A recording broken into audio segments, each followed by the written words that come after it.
Hi, this is Joe Webb. I'm with John Abbott, the author of the Who is Johnny Dollar Matter. Is that the correct title, Mr. Abbott? Yes, that is it. I'm glad I got something right so far. Maybe the only thing else I get right as we talk here. And the reason we're together is a few years ago I did an interview of you after the books came out. We've had some correspondence over these past few years as I've been working to improve the set of Johnny Dollar shows that are in circulation. And when I realized that Thursday, June 13th, 2013, was going to be the 100th birthday of Bob Bailey, I figured I might want to get back in contact with you and talk to you again, since I realized that you have listened to more Bob Bailey in a shorter period of time than anyone else in the history of the world. What do you have to say about that? Well, I must plead guilty. At one point in time, when I first got interested in it, I would listen to, I'd say probably, a program on the way to work, a program on the way home, a couple of programs at lunch, and if things were slow during the day, maybe another couple of other programs. So I had 6 to 8 Johnny Dollar programs. So you had 4 hours of Bob Bailey a day for a while. Oh, yeah. And that was, all of them. But once I got to the Bob Bailey, it really became much more enjoyable listening. So was Bob Bailey the first Johnny Dollar that you heard, or did you start right from, so it was the first, and then you got interested in the rest of the series and became the only person to ever listen to the Charles Russell show? No, just kidding. I think that Charles probably listened to it as he was doing it. But, when I first was incapacitated and stuck at home and Ed Walker was playing Johnny Dollar, it was the Bob Bailey 5-a-week series. Yeah. And so immediately I was spoiled. And right, so went right to those and then moved into the others. Well, a lot of us have done it that particular way. So after we run out of Bob Bailey, a lot of us start to gravitate to the Let George Do It shows. And that's a totally different sense of things. First of all, it's 7-8 years before he becomes Johnny Dollar, so he's at a different point in his career. Let George Do It wasn't that good a show. In the beginning, they couldn't decide whether it was a lighthearted comedy or whether it was a detective series. But once you're hooked on Bailey's voice, you kind of put up with a lot of nonsense in that program because that's the only way you're going to get to hear some more Bob Bailey. There are some scenes that he is particularly good, and you realize he's perfect for the part. And you have a particular insight in there about the good cop, bad cop in the Let George series. So why don't you tell us about that? Yeah, well, during the series of Let George, as he developed in character and got away from the one-man stand, Father Knows Best type of detective, and started getting into a more hard-boiled individual, you started to see the development of good cop, bad cop. Yeah, I'm going to help you out, but why didn't you tell me this? I think you're lying to me, whatever.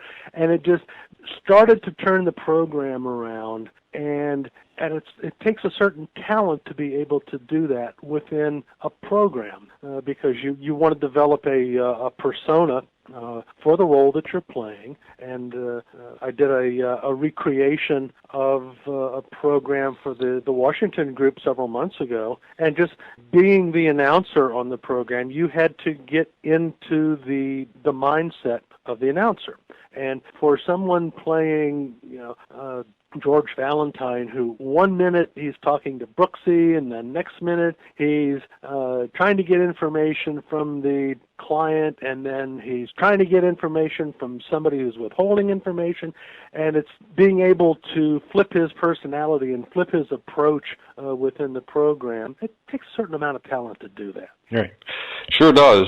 Now, I've always wondered about the selection of Bailey, and the show had big stars on it, especially with O'Brien and Lund, who had very good movie careers going at that time.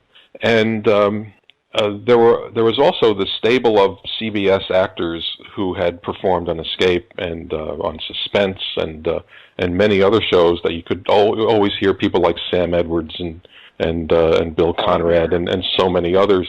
Exactly. But Bailey wasn't really part of that ensemble cast, and it made me wonder, how did he get the part? And did they settle on Bob Bailey because they just wanted somebody different? Uh, Well, what was your sense of things? Stuart Wright, who is a very eminent researcher and writer for old-time radio, is going to publish a piece in the Radio Recall newsletter in a month or so. He was at Thousand Oaks, and he found some information that pertained to the audition process for the replacement for John Lund. And it was not a walk-on for Bob Bailey. Bob was competing against at least a dozen other people who were No kidding. auditioned. They were given 20 minutes to sell themselves. There was a 5-minute script which they would read for the network, and there were some very big stars who did the audition. But it was Bob that got it. So there was a sense that there was something really special about that voice. Yes. And that inflection that he has for this character. Yeah, So we'll as look he forward. started doing it, yeah, absolutely. So we'll look forward to seeing that article and getting more of the details. The CBS was in a transition between television and radio, of course, and they kept cutting back on the radio timetables and changing the nature of the radio schedule, but they still had a network to take care of. And you're saying that in Jim Cox's book about the last years of network radio called Say Goodnight, Gracie, that bringing back Johnny Dollar was a key part of that. Now, so I guess it was also a reason why they experimented with the 5-time-a-week program. Yeah, the executives at CBS, and I think probably going all the way up to Paley, they felt that radio drama had a distinct and unique place on the radio dial. There was always going to be an audience who would listen to it, and that's why they wanted to make sure that they had a good, sustainable radio drama out there, and bringing it back in the 15-minute, 5-a-week format at that point in time seemed to be CBS's take on the best way to do it. And ultimately, the network kept cutting back and cutting back and cutting back and cutting back, but ultimately Johnny Dollar was that in suspense for the last 2 programs on the air. Right, and Gunsmoke lasted a fairly long time. I think the last Gunsmoke was in 1960, so that had a pretty good run as well. Yeah, during a period of time when radio was dying. Yeah. So it just shows you the quality of Gunsmoke is just outstanding. Right. I'm a big fan of the Gunsmoke series, especially in the early years when they had the full orchestra and they weren't using canned sound effects and the like. And Gunsmoke, I felt toward the end wasn't as good because it didn't have those kinds of things. Well, a lot of the programs were reruns too. Yeah, and then when you start to think about it, Johnny Dollar had canned music. Johnny Dollar had some canned sound effects and those kinds of things. But it's like the show is so good that you don't notice those things. No, exactly. I mean, like the storylines were excellent. I mean, Jack Johnstone, once he took over, he started, making the program much more consistent, whereas before, a script could, and the character could be all over the dial almost. But when Jack took over, and Johnny Dollar was Johnny Dollar, and you pretty much knew what he was going to do, but how he would go about doing it sometimes, that impetuousness still was always there. Yeah. Now, we know a lot of the big radio actors of that time, and many people have met them.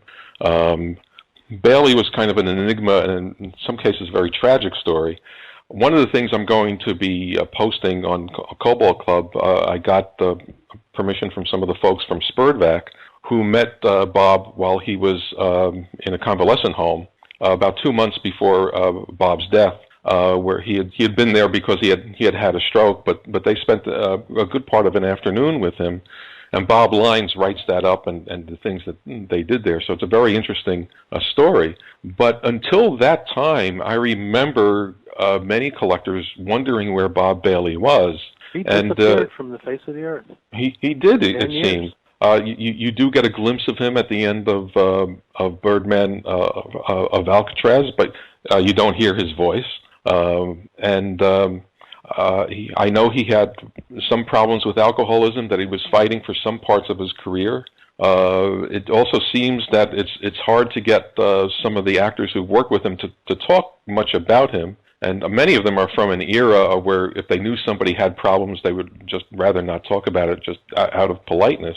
But it's so interesting that somebody who was so talented was also dealing with so many of these other issues, and then not be able to have the kind of career that he wanted to have. So what are some of the things that you may have learned about him since the book was published, or even in that entire research time that you've had? Well, one of the things that I had picked up from a couple of different people that I had talked to was that during the time Bob was playing Johnny Dollar, that was his job. You know, unlike Bill Conrad, who was all over the dial while he was Matt Dillon, and other actors, you know, would always be on other different programs, the only place that you saw Bob was on that one program. Now, I don't know whether it was because he was being paid that well that he didn't have to work, or that he had busied himself writing or doing other things. I don't know. His daughter, when she was interviewed by John Dunning, said that, you know, Sunday they would drive down to Radio City where they would do the auditions, and then the rest of the week was his. He could do whatever he wanted to with it. And, you know, I know he did some writing towards the end, but I know I'd be bored if I could only work one day a week. Right. You know, unless I was getting paid a lot of money to only work one day a week. Right. Now, whether his predilection towards alcohol had anything to do with that, I know that somebody had told me in talking to Jack Johnstone that Bob was a thoroughly likable guy, but he had delusions of being, you know, a big star. Mm-hmm. And that's something, unfortunately, that I don't think Hollywood had any plans on making happen. I mean, like, if you look at the pictures on my website, I've got pictures from Bob going back to 1944 and then ending up with 1960 on Birdman of Alcatraz. He's a totally different person. Yes. He's old. He's a little bit emaciated, and like you mentioned earlier, on Birdman of Alcatraz, you know, Bob Bailey's lips are moving, but Bob Bailey's voice ain't talking. Yeah. So I don't know if it's because he couldn't talk, or maybe his voice had gone. I don't know. I do remember, I think it was Dunning mentioned that he and some of the people from Spurback had gone to see him, maybe it was Bob Lynn, one or the other, and they said that, you know, he had aged considerably, but his voice was still there. You could still close your eyes and hear Bob Bailey. That's one thing that always fascinated me at radio conventions, where you had many of the actors, for instance, Jackson Beck, who, I mean, was basically doing voiceovers until the day he died, practically. And when you heard him on a Tom Corbett program saying, you know, Kellogg's Pep, and then you heard him 30 years later at a radio convention, it's the same voice. I mean, it's just absolutely incredible. Well, now, Fred Foy was another one. Fred Foy, exactly. From the first time he said, you know, from out of you know, the whatever it is with Lone Ranger until his last interview, it was Fred Foy's voice. Absolutely. No doubt about it. Now, we do know part of the rest of the story, that Bob did go through AA and then was able to write himself, and then helped many people. Yes. Over the years with that. So in one sense, there's a happier side to that particular story. Yeah, but there still was a period of time where even his family had no idea where he was. Mm. And because when the radio career fell apart, he did some writing, but even after a while, that kind of fell apart. Even his daughter said that when he was writing for the program Fury, it's, you know, just, dude, what is this horse going to be able to do next? You know, right? And so, but, you know, that only lasts so long. Right. And once things started falling apart, when somebody throws oil on the rope, it's kind of hard to hang on sometimes. It is. And I think it just was more than he could handle. All right, I'm going to talk about some of the things that I'm posting this day for the 100th anniversary.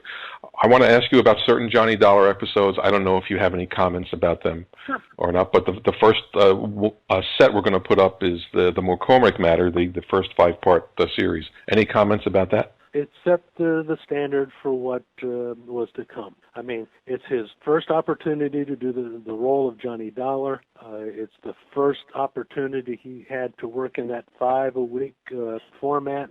It's the first time he had the opportunity to bring in the concept of the expense account and dealing with the insurance agent and doing all the things that would just come to identify Johnny Dollar later on. And I think it's a good show. It's a very believable script, and it set the role. And then after that, be posting the first half-hour format, or actually 25-minute format for so many of them. The Big Scoop Matter. Yes, you can. It's still a good story. The idea of driving all night through the rain, getting to his friend's house, looking for a suspect. It's all there, but you know that in 25 minutes versus 70 minutes, something has to fall out on the floor. And, they're good stories, but the character development of the 5-parters is just not there. So you have a great preference for the 5-parters. Oh, yeah.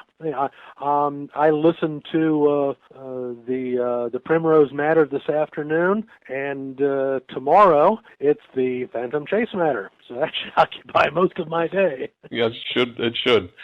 The next one after that is a program that Bob wrote and used his first name and middle name. So the script is credited to Robert Bainter, and the title is The Carmen Kringle Matter. Yeah, that's interesting in that it gives some insight maybe into some of the things that Bob liked to do, because it talks about Knott's Berry Farm and the old ghost towns, and having the knowledge of that area. These people, they speak from experience to the point where I know when Jack Johnstone was writing, he carried an atlas. So when somebody went to a certain city, it was there. And interestingly, when I was in Cincinnati a couple of weeks ago, I talked to a gentleman there who was from Sarasota, and he said, did Jack Johnstone enjoy coming to Sarasota? I mean, like, every time I listen to one of his programs, he's got the street names down, he's got the restaurants, got the whole thing. You just know where the character was going. I said that area for the stickling for accuracy is probably something that Bob picked up from Jack. And then the last one is the last one, the Empty Threat Matter. Yeah, that's. I always listened to that and wondered, did they know? Given the fact that a lot of these programs were recorded ahead of time, did he know it was going to be the last one? He probably did. But there's no overt tendency just to slack off and do a second-rate job. No, he's Johnny Dollar. He's it is good. It is good. And then we have some other curiosities. I know some of them I've run by you. The earliest recording we have of him is Chicago Theater of the Air from 1940, where he comes in at about 9 minutes and 7 seconds. And what did you call it? The thickest Irish brogue? Oh, he's got the thickest Irish brogue I've heard in my life, I tell you. I mean, like, I had to listen to it 5 times. Say, is that Bob? And sure enough it is. Yep. It's Bob Bailey with a brogue 3 miles wide and 100 feet thick. So there are some other shows. There are some wartime shows. There's an episode of Everything for the Boys. There's also, we have a program which you haven't heard yet called To the President that someone will be posting. There was a mayor of the town that he was on. He played a school principal in a Hal Peary program. He starred in a romance episode called Affair at Aden. And on Stars Over Hollywood, he had a leading male role before Johnny Dollar, and also before Johnny Dollar, John Lund is on to pitch next week's show, so that's kind of interesting. But we're also going to be posting 2 shows that have recently come into circulation that the Cobalt Club will have the first time to really hear more than any of us. I don't know if you have any comments on these shows. The first one is The Loss of Memory Matter. And you lost your memory on that one. Well, no, that's the one where Johnny Dollar is escorting some museum pieces, right, with Alvin Peabody Cartwright's nephew, and as usual, he gets smacked on the head and loses his memory. Yep. And then the other one is the Parley.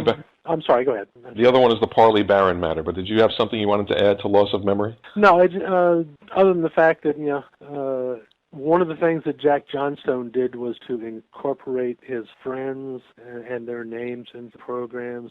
And I wake up in the middle of the night sometimes wondering if Alvin Peabody Cartwright was real. Well, what about Parley Barron? Oh, there's another instance of him using one of his friends' names, because we all know that Parley Bear was one of the stock players in the Johnny Dollar stock theater. And so, it's not too much of a stretch to make Parley Bear into Parley Barron. No, it's not.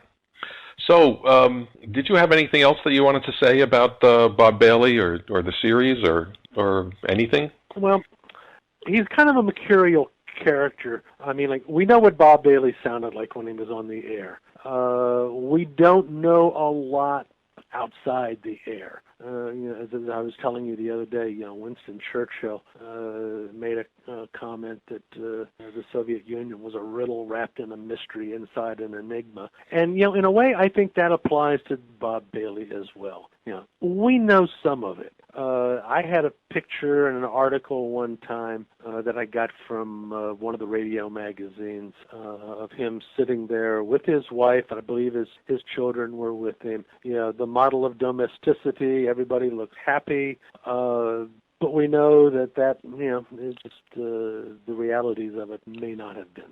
Yeah, that's a sad story. I just wish that somebody could reach out to his daughter, and if she's still alive, and try and do a more in-depth interview. Well, I think the interview that she did with John Dunning was from 1982, so that's already 30 years ago. I think that's how old that interview is. Yeah, and I believe that if memory serves me right, she is just slightly older than I am, which would make her 39? No, Jack. Oh, come on. Okay, 39 and a half. Maybe in leap years. Yes. So I was, from listening to that interview, I got the impression that it was a surprise that she actually came on the air, because she had to go through a lot of things that probably were not very pleasant, but she was probably also very happy that people remembered her dad. Yeah, that the fact that she had just heard the program because the station there, I think in Grand Forks, had asked for it from Dunning, and she said, "That's my dad," and she was the one who reached out to Dunning. Mm-hmm. Yeah, so I think she had a story, she wanted to tell it, and I think she probably had resolved most of the angst over what had happened. I mean, it'd been 20-some years. Right. So I think she was ready to tell her story. But it's interesting. At the same point, I've been in contact with a gentleman who's been trying to get an interview with Jack Johnstone's daughter, and she just doesn't want to talk. Really? And there is another story. We know a lot about Jack, but we don't know a lot about him. Right. Well, both of them were extraordinarily talented. Oh yeah. And between the two of them, that's why this series works. Just a very, very brief story about, I started collecting in 1972 when I was a teenager, I was 16. And I'm going through all these radio catalogs. I got interested in old-time radio because I didn't like the way comic book collecting was going. People people just didn't want to share. People generally weren't nice to each other. They were just, I have this, you don't, kind of thing. And even at that time, that age, I didn't have much toleration for that kind of stuff. And here it is, I found a hobby where people actually shared things very openly and were very supportive of each other for the most part. And I remember getting catalogs and looking at the things. People had reels of Johnny Dollar programs. They're saying, that show is only 10 or 15 years old. That's not old-time radio. Why would somebody want to listen to that? And then, somehow I got curious enough and I started to listen, and it just explained it all. The show works. Absolutely. It's just absolutely incredible. Well, the first time I heard Johnny Dollar, which was in 1999, I heard parts 3 and 4 of a 5-parter. Mm-hmm. Well, you left hanging. Next weekend, I had to go back and listen because I needed to know how it worked out. Well, The way it worked out, you resolved that issue. Then you had part 1 of the next story. And I've been listening to the big broadcast ever since. Yeah. Neither rain nor sleet nor snow while that was the other thing. I didn't get to the 5-parters until late because at that time, in being a naive 16-year-old trying to decipher old-time radio, that was a serial. I mean, this was supposed to be Ma Perkins if it was on every day. And I also learned my lesson there, too, because they are just very, very engaging. Except sometimes on Wednesday, you felt like part 3 was being padded. Well, but for the most part, I mean, you had something interesting happening every single day. And usually John Stone was able to do it in such a way that you weren't quite certain. You knew it was going to happen, but it was probably going to be for a different reason than you had thought. And another thing I liked about some of the 5-parters is to go back and compare them against the program when it was done by Eddie O'Brien or John Lund as a 30-minute show. For example, Eddie O'Brien did the Big Red Schoolhouse, right? Which Bob Bailey and Jack Johnstone turned around and did as the Clinton Matter. Right. Same basic story, but there's just so much more that he did with those extra 60 minutes or so of character development, plot development. It's so interesting. Although they both make a fatal mistake. Which is? They both of them, the character lists the 8 insurance agents that were brought in to help him. Yes. They only named 7. Oh. That was fun. And, I listened to that so many times. You had to count it and write it down. I would hear the name, I'd stop it and write it down. I'd go to the next name, stop it and write it down. 1, 2, 3, 4, 5, 6, 7. But where's the 8th one? Yeah. See, this is the devotion that you have to have in order to write a book or series of books or collection of books like you did. Because unless you become obsessed about your topic, you can't do what you did. And so it is still one of the most I guess probably one of the best achievements for a book about old-time radio, because you actually dug into the shows. You did something unique that a lot of collectors don't do. Yeah, you listened to the shows.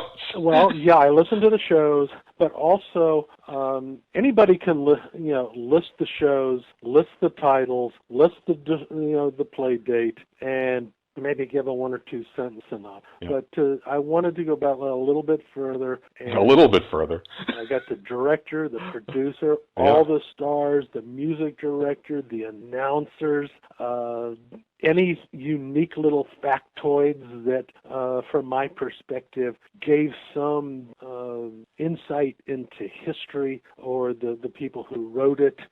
For example, I think that at one point in time, Jack Johnstone owed it's not a DeSoto, but it's Studebaker Golden Hawk, because that plays in a couple of different episodes. And, Jack just put so much of his life into these stories that he must have had one. And he also puts his home address in several different episodes. Oh, no kidding. Yeah. That's interesting. Well, which in this day and age, no, you wouldn't want to do that. Would be suicide. I mean, the closest we get to that is people putting Foursquare on their iPhone. I want to thank you very much. It was really good to chat with you again. We need to do this more often. Yeah, Joe, I really enjoy it too. I really appreciate your support over the years. And first thing tomorrow morning, I'm going to post an entry in appreciation for Bob's 100th birthday. And let's hope we're around to go to another 100. Let's do that. Okay. Thank you, sir. Thank you very much for the opportunity.